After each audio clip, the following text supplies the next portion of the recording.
Penyelidikan kasus penembakan pegawai Dinas Perhubungan Kota Makassar Najamuddin Sewang hampir rampung. 5 tersangka telah ditahan, 1 diantaranya Kasat Pol PP Makassar, Muhammad Iqbal Asnan. Cinta segitiga disebut jadi pemicu.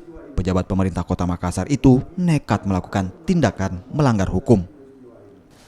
Polisi menyebut Iqbal Asnan sebagai otak pembunuhan. Dengan dibantu 4 orang lainnya, SU, CA, AS, dan FA, pelaku menghabisi Najamuddin Sewang di Jalan Metro Tanjung Bunga Makassar. Pembunuhan pun ternyata sudah direncanakan sejak lama, tepatnya pada tahun 2020 lalu.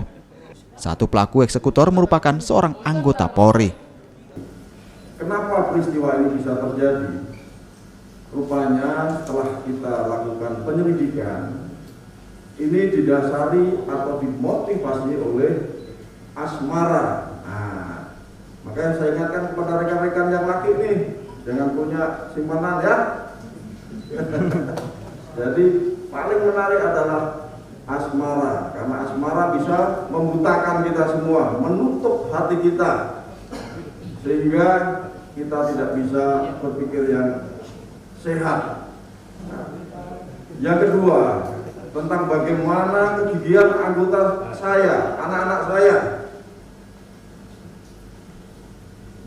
di lapangan dengan kegigihan, dengan keuletan bisa mencari bukti petunjuk yang bisa kita jadikan alat bukti sehingga terungkap perkara ini. Kelima tersangka kini ditahan di Mapolrestabes Makassar. Barang bukti yang disita berupa motor pelaku dan korban, uang tunai 85 juta rupiah, proyektil peluru, serta senjata yang digunakan eksekutor. Rama Pratama, Kompas TV.